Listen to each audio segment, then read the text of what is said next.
Bonjour, bonsoir, ça dépend de l'heure à laquelle vous me recevez chez vous, dans vos salons, dans vos chambres à coucher, dans vos bureaux de service. Madame, monsieur, bienvenue à ce tout second numéro, disais-je, de votre émission Axe des Arts. Madame, monsieur, ce programme a été spécifiquement conçu pour les artistes. Ce plateau que vous voyez a été voué à la promotion de tous les artistes. Vous œuvrez dans un domaine quelconque, musical par exemple, vous êtes dans la comédie, art dramatique, vous faites partie de ceux-là qui réalisent des films en forme de fiction ou en document. Vous voulez que nous fassions de vous votre star de l'émission Axe des Arts. Alors le numéro est juste là, affiché au bas de votre poste télévision. Appelez-nous, nous allons faire de vous la star du moment. Alors pour vous, madame, monsieur, nous avons reçu, en tout cas pour la énième fois, votre serviteur, votre consommateur, votre artiste. Vous allez le découvrir ensemble avec nous. Mais bien avant que vous le sachiez, avant Boé Baye Sorazanani, madame, monsieur, nous allons faire un tout petit scan du côté de la régie et nous allons revenir tout juste après pour vous faire la présentation de l'invité de cette journée. De retour sur ce plateau, madame, monsieur, pour vous, Toemel Bino, Aza inconnu, dans le monde des médias, vous voyez sûrement dans la télévision et belé. Mais nous avons beaucoup plus de découvrir ce qui est Azanani. Vous voyez, bonjour papa. Oui, bonjour ma soeur Tracy, bonjour Naba téléspectateurs Nyoso Balingaka, Pasteur Kobla. Nous avons pas la banda Koska Bozali, ou pas mon accompagné sur Massia. Donc, tu aimes Pasteur Kobla, Namokolo Alelo.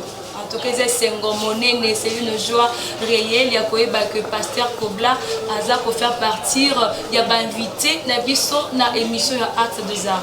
Pasteur Kobla, tu es Bikombo, mais tu es bas. Vous en avez en fait. Ok, merci en tout cas. Pasteur Kobla, pasteur, il a dirigé la communauté des églises, la clé du ciel. La clé du ciel, tout ça parce que na Congo, tout ça na Brazzaville. Pasteur Kobla, à Megachi, Aza Papa Bana. Papa Bana, Aza marié, na pesi ma mère à Megachi, ma mbote pas Zali. Pas Zali. Et na pesi moi na ngali bosso comme na yé Stebla. C'est Gazali pe naza papa Mapasa. Wow. Ouais. Papa Mapasa okay. Amen. C'est-à-dire que na pesi Mapasa nanga bébé nanga Stechi, na bébé Stevi, et ce que baza bambo théâtre. Après que Pasteur Kobla aza kaka pasteur était aza pe artiste. Justement, madame, monsieur, vous qui êtes branchés, tu aimes bien le Pasteur Kobla, mais à Axe des Arts, photo le bilango avec beaucoup plus de précision. Tu aimes bien le rôle de pasteur, mais tu aimes bien la casquette, il y a artiste comédien. Vous êtes papa Kobla. Yangoana. Nae vraiment le rôle l'artiste comédien. Bato bayebi. Naza artiste, il y a groupe évangéliste. C'est le premier groupe chrétien à Congo. Ah bon? Ok. Il y a mon premier groupe chrétien par rapport à Mboula, parce qu'à Kola Libosa, il y a un groupe parce qu'il y a miné des pièces en termes de pièces théâtrales. Il y a des pièces belées. Tout parce que vous regardez la même tête, c'est Banda Kalana. Omoni, Maman Tricia, Omoni, groupe évangéliste. Les accords du Cameroun, n'a pas un premier groupe chrétien parce que Batou Bayebi. Au monde, il change la histoire. Le Nambo Cannabis au Congo, dans le monde, ce que le groupe chrétien, groupe évangéliste. Au monde, et ça, groupe Aliboso, au monde qui a fait si Bambote, pas ya président Caleb, les bons samaritains de la foi, baza baleki ou baina semanabiso. C'est-à-dire que talaki groupe évangéliste, tout ça qui modèle pour na bango et nanjira na biso nde bango pe bayena semanabiso lelo. Donc, groupe évangéliste, c'est ça, premier groupe chrétien, il y a Congo. Donc, ce il y a bien un c'est qui a beau marqué Mukutangwana, ou bien que Azalakate. Voilà, donc c'est que ça histoire, parce que on a qui Nazar artiste et un groupe évangéliste, eux premier groupe chrétien, il y a Congo. Groupe évangéliste. Groupe évangéliste, pourquoi? Parce que bino tous vous êtes évangélistes. Pourquoi vous avez un groupe évangéliste? Parce que vous avez pour aspirer pourquoi un évangéliste. Vous avez un groupe évangéliste. Pourquoi? Parce que vous avez transmettre le banza mais dans art dramatique tout pour un niveau bien un groupe. Pourquoi avoir choisi un groupe évangéliste? Comment on a un groupe évangéliste pour combien zébélé? Ouais. On est un groupe évangéliste pour quelle raison? Il faut savoir évaluer. Nous n'avons pas mort dans la communauté. C'est une bonne question. Il y a les bossos, combien un groupe évangéliste et où tu n'es pas pasteur Nabiso? J'appelle mon père spirituel, l'apôtre Jean-Robert Ngondolo Tumba. Groupe évangéliste, comme moi, évangéliste, et où tu n'es pas pasteur Nabiso, et c'est le bosso, c'est de comprendre que le groupe évangéliste, c'est là qui groupe Oyo, c'est là qui parmi mon corps de commission, c'est la commission protocole, commission intercession dans 4 églises. Et dans 4 commission évangélisation, il y a un groupe évangéliste. Et ça, la machine à boule qui a gagné l'âme vers Christ. Et c'est la machine à boule qui est ici, commission évangélisation, il y a 4 églises qui mènent fois chaque samedi, donc tu as sur le terrain, tu as gagné, tu as suivi. Et tu comprends que tu as sur le terrain, mais tu as quelque part. Et tu n'as pas ça que vision et que ne musique. Tu n'as pas ça que tu as lemba. Moutazala maluku, moutazala matete, aza la capacité, ya ko mona biso pe aya vers Christ. Yango moni tokota ki na TV. Tant to koti na TV po, ba tout ba mona biso. Et tant to koti na TV, mais fallait kombo moko oba bengi na biso. Yango notre père spirituel apôtre Jean-Robert Ngondo appelle ça qui combo ya groupe na biso théâtre groupe évangéliste. Pourquoi groupe évangéliste? Et ça les évangélistes étaient tous évangélistes. Corps du Christ. Okunaza lisu, okunaza lokolo, okunaza loboko, okunaza mutu, o biso nyonso to former corps du Christ. Eza Yesu Masia. C'est-à-dire que to sangani pour na sauver ba âme. To sangani pour na sauver ba âme zala qui perdu. C'est-à-dire que tous les évangélistes étaient tous évangélistes, eza li corps du Christ. OK. Groupe évangéliste. Voilà. En tout cas, merci pour la précision au Papa Kobla. En tout cas, Esuli Batebele, Bazola Nabiso. Amen. Mais Papa Kobla, est-ce que au Koki qu'on rafraîchit ma mémoire au bien un groupe numéro 1? Ouais. Création Nango. Nkolo Batiaki Yango, Nkolo Oyo pasteur Jean-Robert Azuli Kanisi a commenté groupe. Si et comment et s'est matérialisé. En d'autres termes, le groupe qui créé comme groupe évangéliste aux obétés la tolo lelo. Ils ont créé comme. Merci en tout cas. Nous avons pas mbolo ma sœur ici. Groupe évangéliste ils ont créé depuis 1998.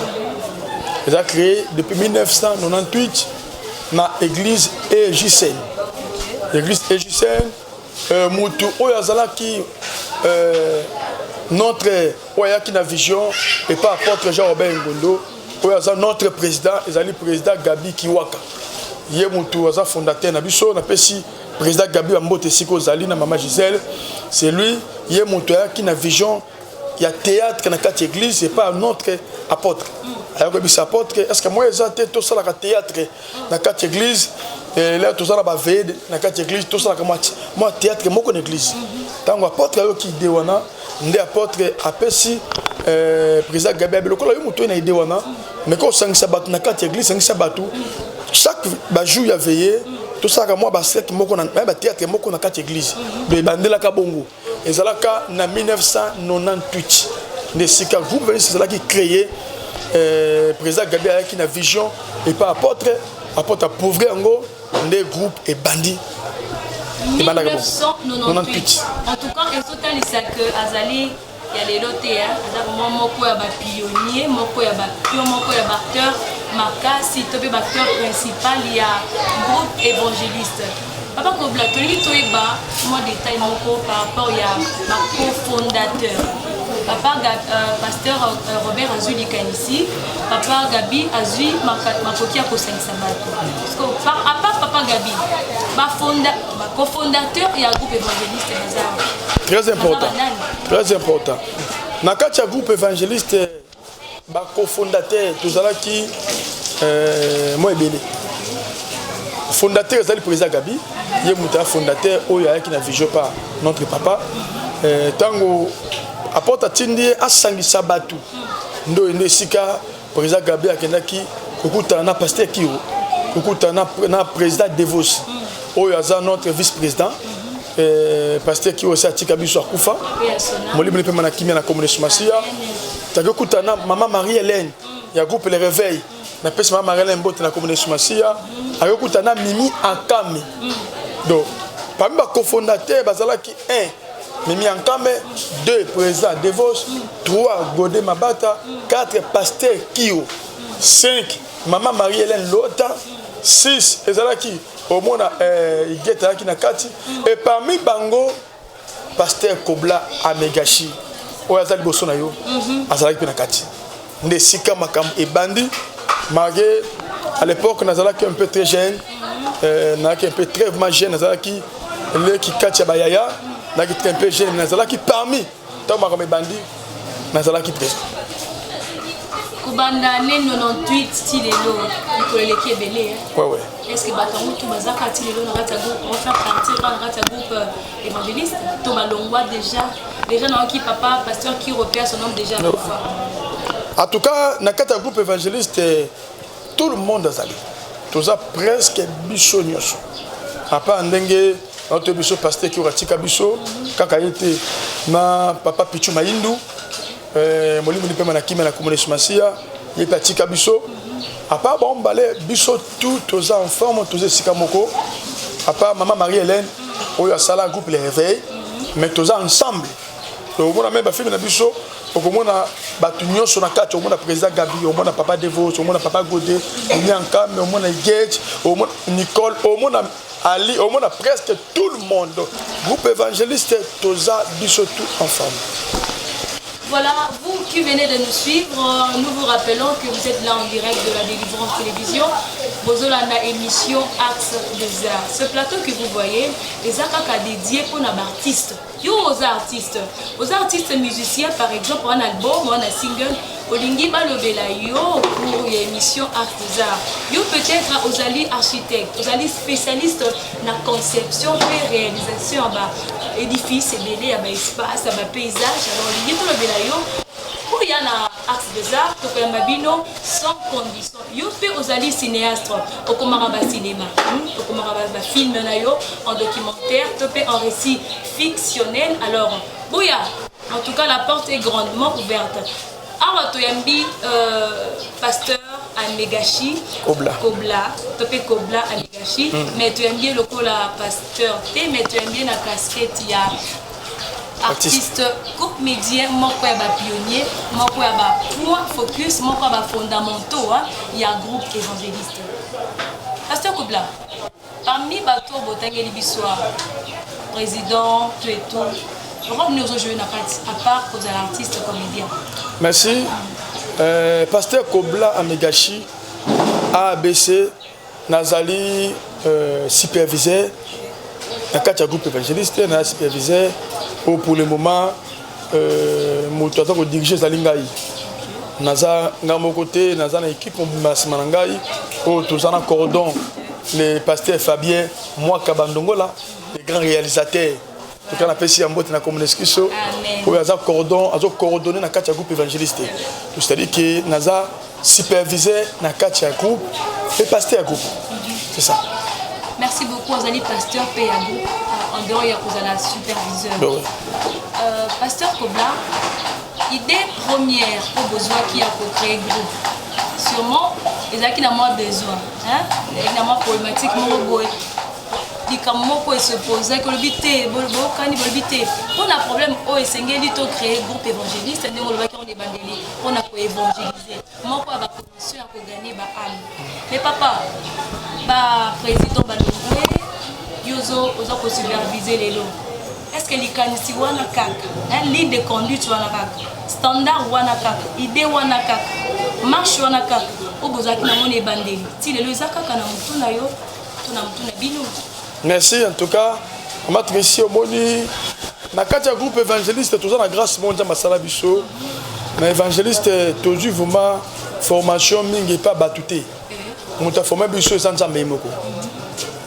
Ma cambe belé, tout ça, dans le groupe évangéliste, nous avons vraiment formé Bisso. na kati ya groupe mutalune na to bisayo structure ya groupe etikala mutu alongo aza te mpe mutu alongo aza te.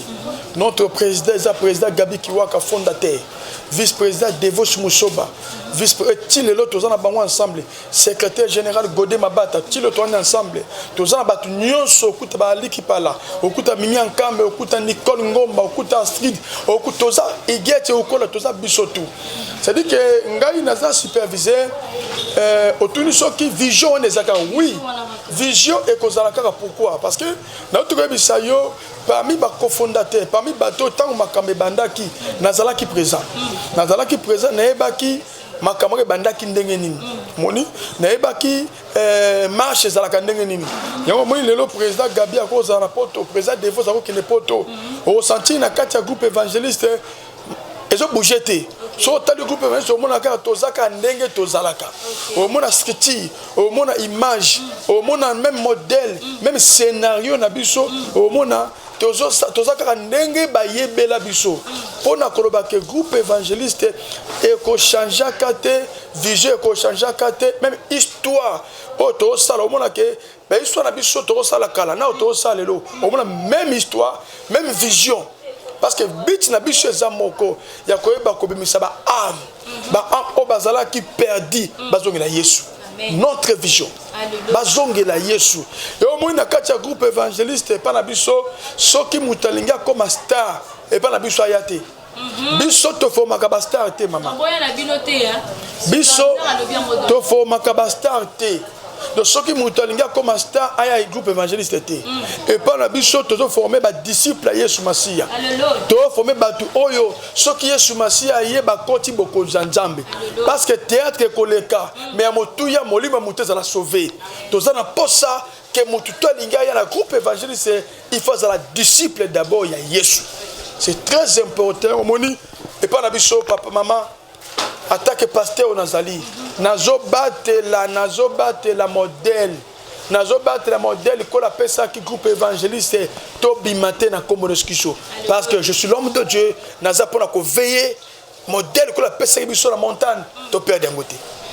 Vraiment, Papa Kobla, Pasteur Kobla Lobby, ceux qui ont l'ingé aux enfants de Dieu, ceux qui ont l'ingé koya kosel nzambe na art dramatique, na groupe évangéliste, il y a qu'en tant qu'enfant de Dieu, mais koya ti kokoma na likanisa kokoma artiste vedette parce que kuna wana place. Voilà, nous allons prendre un élément que va nous proposer la régie et on reviendra tout juste après.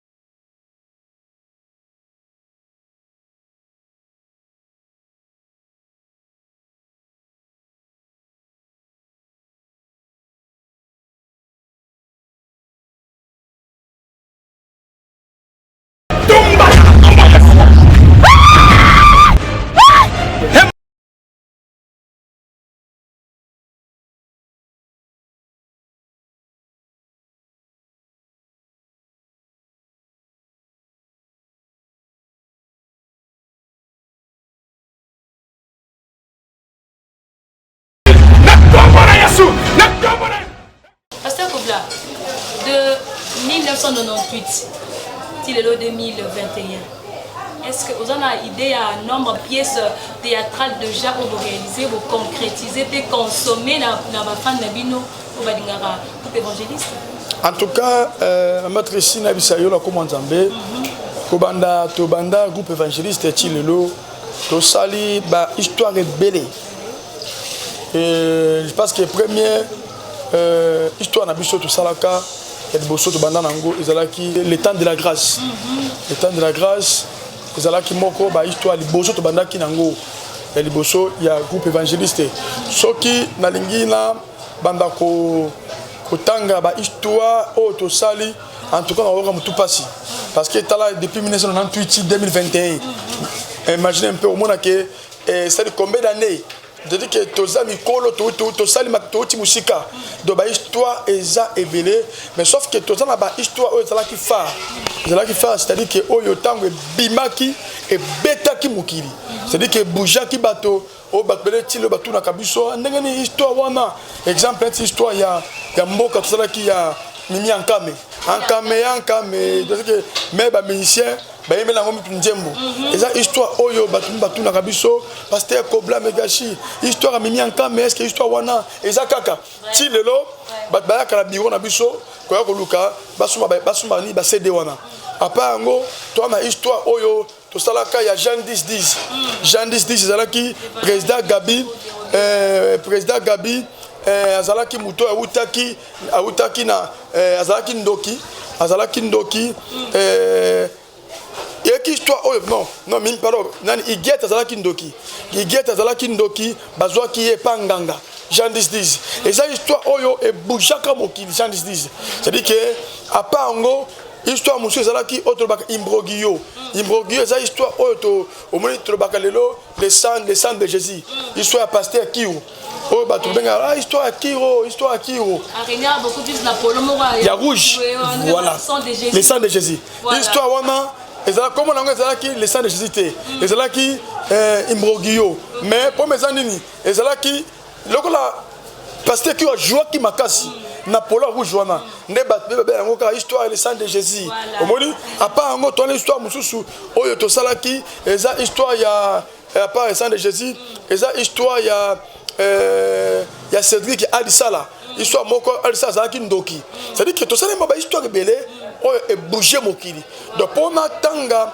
non ba histoire en tout cas et vous a passé en tout cas merci pour la précision dans les détails oyo pasteur Kobla na album nyonso disons na ba pièce nyonso botona pièce nini etungisa vraiment bino sur le plan financier, sur le plan disponibilité à l'artiste, sur le plan, si mon rôle a incarné, mais à Zoko Kamote.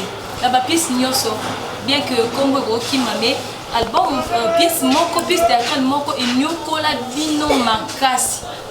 En tout cas, pour nous remarquer pièce Nyoko la biso, il y a liboso, na lisungi nzambe, bibelobi, nzambe soka pesi vision, a pierre à provision. Et nzamba sala bisongo na kati ya groupe évangéliste lokola musala ngo ezalaka ye lokola benga biso na kati ya musala ngo na bisa yo mama se ko banda ba rôle tout tournaka eloko moko déranger biso zalate OK ça dit que nzamba sala bisongo le moko devant caméra en tout cas to tourna avec facilité nyoso tellement ba histoire ngo avant to banda ka liboso tokotaka retraite totina retraite après toke tournage et nzamba sala bisongo en plein tournage so ba tika caméra action c'est à dire que mon maître ici to tourner on dirait na biso mo to comprendre c'est ça donc dirait loko to comprendre donc pièce o est déranger biso que mutumoko ta musu se déranger a jouer bien en tout cas exacté mais sauf que to kuta na ba difficulté to kuta na ngo za ba difficulté ba ndako to tourna rango et ça banda ko batu moni yango to senga vraiment na bande ko nyoso balinga groupe évangéliste to za na posa bandako mama bana nzambe oza na ndako ne za kitoko olingi to ya ko sala musala benga biso na plus 243 89 95 26 507 plus 243 89 95 26 507 oza na ndako na yo olingi to stock tourner ndako na yo parce que les blocs dérange biso au mona ke bobanda ki tournage bien beaucoup mina katikati oyoka maman zabi sabino ke papa lobi boya société justement tu vois maître Liroy lobi bino soki ba pesi no place boke tourner obebi sarango mona bozo matala ba kiti mutalati sapato matina kiti ya livon atiki poto papa pe mouchoir bosale boboka partout baja plastique à loko ebimi so mtamti so mela baka wana yango baboya bakoma na bango kopi mela bino ba place ya kotourner pona bo soki para na moi vraiment omoni na webisa yo ma sœur ici Artiste baza batu ya désordre sanate. Artiste belé baza batu vraiment bata loenge bata désordre oyo ke ko pesa bango place na yo lelo le baba BBC wana na koko wanga na ngote eza vivement ba artiste baza na bloc on a trop mais par la grâce de Dieu côté na but mais ça la moins un peu fort tout ça comme un peu fort batu nyoso ba yebi groupe évangéliste o to le kala bandako na bango tout ça comme fort tous à paix bien éduqué c'est-à-dire que si quand tu commis to bunda ko sala effort vraiment que to respecter et si ka ba yambi biso biso biso to kenda pe batu nyoso te to kenda ka ni ki ma batu ko rejoindre ndako wana et ça parce que ndako batu il faut to respecter yango mon to beta c'était ko senga kaka na batu nyoso ba na nzambe nyoso basala nzambe nyoso o balenga ka groupe évangéliste ozana ndako na yo ozana flash na yo o eza malamu o mon to ko jouer kuna na kati mais ka pe contacter biso benga biso parce que ozana difficulté ba ndako o e ba biso ba film na biso benga biso na plus 243 89 95 26 507 c'est-à-dire que pe to na posa na ba sponsor to pe na posa mama musala o to sala et nous sommes au ba propre fond na biso moko c'est-à-dire que oui tu as ni sponsor ni partenaire en tout cas na bisayo maman mon lelo monde ne ezo kendele lelo komi po sponsor moko e pa na yo faut za réseau moko lelo remarqué lelo ba sponsor belé ba partenaire belé ba komi ba loge ba science sécurité tout c'est-à-dire que pour ba ko soutenir bino faut mona bino boza même réseau na loge na bango et biso groupe évangéliste to le baki toko la kaka Yesu Masia na kozanga te biso kaka Yesu Masia yango to senga appel na bana nzambe nyonso o bazana ba produit na bango o bazana ba maison na bango o bazana posa ya ko soutenir œuvre ya nzambe en tout cas bazité te ko benga biso na plus 243 89 95 26 507 même si WhatsApp tozali Pasteur Kobla ba groupe ebimi belé est-ce que bien ouais naïbi ebimi et belé tellement que tozoi ba soutenir groupe ni le Seigneur Tolanda et quand tenir à ba chaîne pe comme belé tozoi baté papa autant awa tonto groupe de la foi par exemple pasteur de la foi que je salue yepé aza groupe chrétien n'est-ce pas ouais bino pe groupe chrétien parce que na ba groupe chrétien misusu etikali différence nini bokese nini les entre bino na ba groupe misusu omoni merci maman question mo kitoko ba groupe bimi belé na mboka na biso et surtout dans le bien on a ba chaîne de comme belé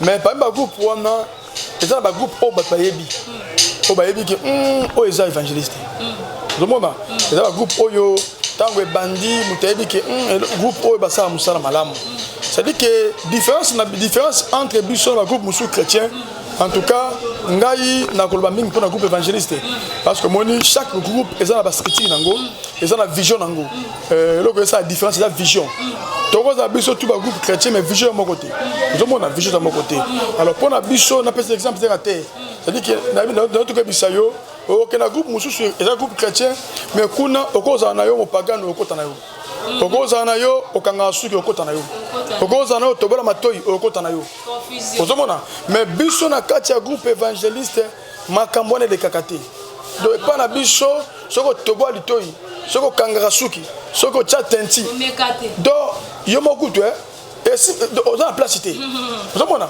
on a placité et pas na biso ceux qui ont la pantalon au taille basse ou taille fesse ceux qui n'y wana alléluia et pas na biso ekotate yo mona bisa ki yo na katia groupe évangéliste biso soko lingi ozala star ko yate tozo luka ba star te biso tozo luka ba disciple Yesu Masia to former ba disciple Yesu Masia donc pour na biso différence c'est que moi ba pomme que na tangeli wana pas na biso blo musu to sala ngote et pas na biso ba blo musu ezala kate le kakate mais pas de musu ko leka donc moi différence c'est entre biso ba de musu yango donc na groupe évangéliste strict rigueur eza ya makas strict rigueur ya kosakanate yo zolingo kota na groupe évangéliste toi la supervision na biso awa pasteur Kobla c'est un homme de Dieu bozo mona plateau tozali ali biso na kati ya église na ye toté tokoyebango kaka à l'issue de cette émission mais pas Kobla phénomène à mabanga et comme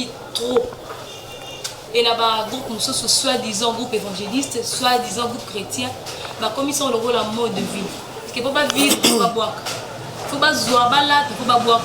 Faut m'envoyer simba, faut pas boire. Na groupe évangéliste. Est-ce que ça fait qu'un nègre m'a rendu pino pour fonctionner là pas tout nous. Likambwa mabanga pasteur Fabien, shop RG, likambwa mabanga ndito ningito lobela pasteur Kobla. Omoni tango lobi mabanga loko lekininga yomo bono bono mabanga moko. Tango lobi moko bono baka na bono boki mabanga. Donc yomo bani mabanga pour le baquer c'est que ça bien parce que moi yomo no bani yango vraiment mabanga yomo au boki moi 2 à 3 personnes. Par rapport il y a vision à notre groupe évangéliste. Merci maman, on va pas me la communication. C'est-à-dire que phénomène mabanga na ko lo baboye ya liboso moni ba artiste belé so moni bazo boka mabanga maman na bisayo ba artiste bazo souffrir na mokili et surtout na mboka la biso Congo ba artiste bazo nyoko makasi.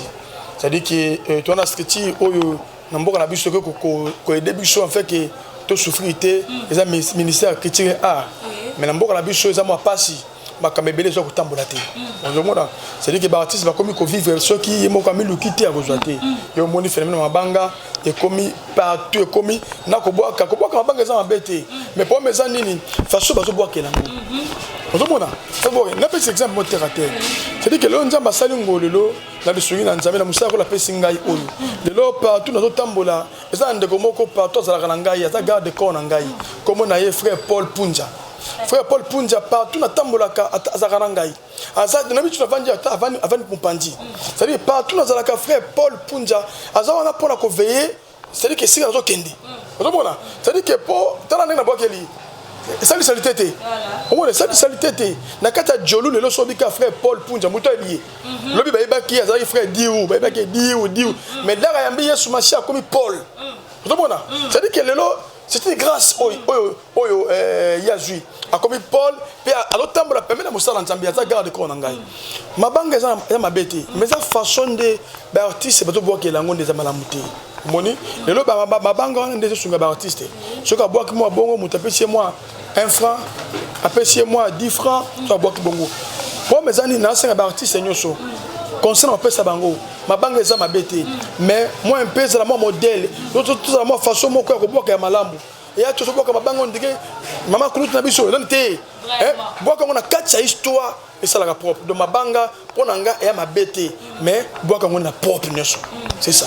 Pasteur Kobla Amegashi azalaka trop tina banzonzing comme on a banzonzing de part et d'autre bilongia batumusosu mais pasteur Kobla Amegashi azalaka vraiment trop motivé na banzonzing te pourquoi en tout cas merci c'est à Sivoni Dikoko siko zali ko la pambola yo madame abatu ya papa Paul allo la pambola comme nesmasia ba bonne guérison na comme neskisho ça dit que anasengi na yo question tourner ça question bo kitoko au moins phénomène ya Njonjing et c'est bon ce qui au moni vraiment pasteur Kobla za trop Njonjing te lora liboso ezaka papo ya ta mususu ba en plein du temps ngai au moni pasteur Kobla ndeo ya artiste za pasteur vivre en plein du temps ne ezako permettre moko la musumu na monanga ite mama gena lobi pasteur Kobla lobaka bon wana tante pasteur Kobla ka ba raison wana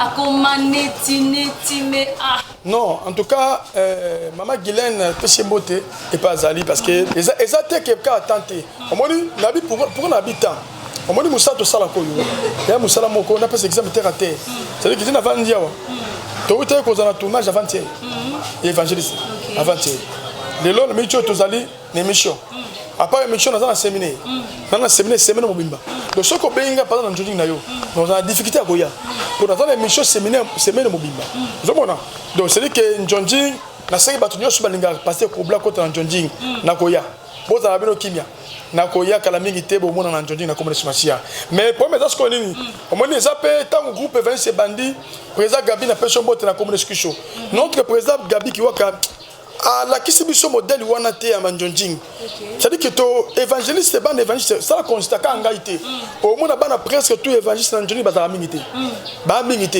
c'est-à-dire que to koli vraiment na ba espion Njonjing te o été biso to koli mabongo te moni yango moni e kota kat na biso yango moni mais kala mingi te pasteur Kobla azoya Njonjing kala mingi te pasteur Kobla azoya Njonjing na bino Mais je crois aussi que Akobenga Bino, le groupe évangéliste. Pasteur Kobla, il semblerait que les années comme il groupe évangéliste. Leadership na kati ya groupe comme problème. Au fondateur, au initiateur, au superviseur, yepenga pe na pasteur, nga pe na banga nzambe, nga pe na okanzambe. Te nga pona sala ngo na ide nzamba pesinga, te nga tem na ngandeza yango nde sengeli lo belama par rapport ya ba réalité au ezali na société. Pasteur Kobla, ozo wela nini? Et puis banda mon colonie moi timide wala moi ozanga boyoka na bino banda. Merci maman. Il y a les bossons na kati ya groupe évangéliste ça passe to là pourquoi on a besoin passe d'abord groupe évangéliste ça musala ya moduté ya musala nzambe et le biso tout ko kende musala ko faté na komona yesu pour ça musala moduté musala nzambe et ça passe to là parce que biso tout fondateur na biso ya Gabi Kiwaka o mutolo nango azate mutabo yango azate papa Kobla Malembe papa nangai papa Robert Engondo, Jean-Robert Engondo. Jean-Robert l'apôtre Jean-Robert Engondo. Je vous salue au nom de Jésus. Naïe na président Gabi. Na naza vraiment mon bandisi ya groupe évangéliste. Merci maman. Apôtre Jean-Robert Engondo asa notre père. Notre père, papa Mbote. Kola pa mona comme neskiso. Asa notre père il y a groupe évangéliste, notre père biso tout abana naïe. Père spirituel. Notre père spirituel. OK. Ça dit que groupe évangéliste motoya qui n'a idée azali ayaki kosoa na papa papa nazwi makanisi na sali kambo na kati ya kizo mondenge nini ngelo ba c'est dit que papa na biso Jean-Robert Ngondo na président na biso Gabi mo ba wole les até parce que papa ayembaki moi né Gabi ayebisi que dans idée moko na sala ya théâtre l'église papa yoki idée malamu appuyer moi idée ça bien papa là appuyer moi na malamu ko apesi yango kombo bo loko idée malamu na pesi kombo ezala groupe évangéliste de ngelo ba ke mukolo moko te groupe évangéliste que wole na porte Jean-Robert Ngondo mukolo moko pété Kobana président Gabi, vice-président de Vos, Godé Mabata secrétaire général, Kobana superviseur au Nazali, Toko Wela que l'oko moko te, parce que scripture ici Vanda, Mouto, Akolona Muninga Azate, Mouto Bena Muninga Azate, Toebi que fondateur, président Gabi Kiwaka, Kola Pambona comme discussion, vice-président de Vos Moussoba, secrétaire général, Berger Godé Mabata, superviseur. Le pasteur Kobla Amegashi ABC. C'est clair. Voilà, ma mère à lobby, ma mère à Megachi lobby. Question en tout cas, Lucas qui a posé. Merci Chrissy parce que opposé. En tout cas, ma mère à Megachi, je crois que Bissika Ozali, Oza satisfait la question au communauté qui biso na message. Papa Kobla, question Moussous. Il paraît que Banda. Il y a question, il y a bang ça. La question, il y a une ça. Axe des arts. Il y a une question, ce qu'on y était, autondité, qu'on y a vraiment. Et puis, on a invité mon quoi Makassi. Jusque-là, je le reconnais. Pasteur Fabien Zak témoin. Vous avez en tout cas mon combattant. Amen. Parce que n'importe quel pour les cas. Amen.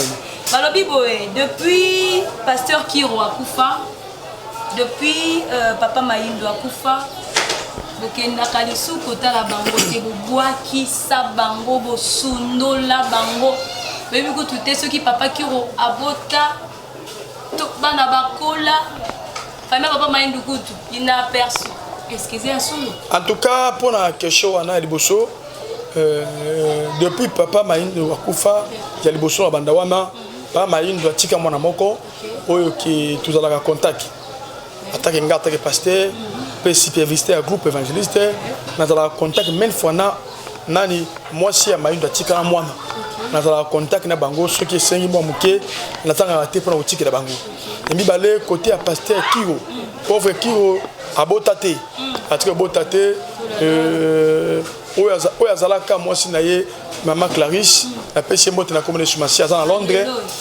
na zalaka contact naye même fois tout ça la contact tout ça naye chaque fois tu as contact et depuis bakufa oui c'est vrai non aujourd'hui tant comme Sokunate déjà un programme oyo ça les niveau de coordination et pas Berger na pasteur Nabiso Fabien moi Kabandongo là na kati vision tango azwa ki musala coordination parce que Fabien moi quand a qui idée que to comme sur place et sika papa Mayindo Zalaki est-ce que bakunda ye ne sika passer que bakunda ye deux idée à cordon comme on a atteint un cordon de calamité bozana bino longo ba journaliste to ke otale sika bandeko bakunda ye bango to za ma de ke bandeko yo ba maraka biso toki kotika bango ka bongo te na comme semachia calamité to ko benga bino ba journaliste to kende ensemble na bino total sika bakunda ye bango. En tout cas, merci Papa Kobla Amegachi d'avoir été le nôtre. En tout cas, Tony Toy Papa Amegachi, impression à yo ezani par rapport à l'émission Alléluia. En tout cas, il y a bosso à émission yo ce qu'on y était ko yawate. Alléluia. Émission yo na mona ba émission o eza bombe. Alléluia. Émission oyo eza tonga moko moke me echuba makasi na miso. Ah bon? Eza tonga ya moke. Mais tu vas ma casse na kata biso. Oui pour nani ba émission c'est belé. Mais oh eza tonga moko moke ye. Mais je tu bala lisu ma casse. En tout cas na Pesio d'abord merci. Na émission oyo en tout cas félicitations. Na ozanga te ko pesa le révérend l'apôtre Walo Malachi Mutenge siko zali a pasteur Walo papa Batiribo.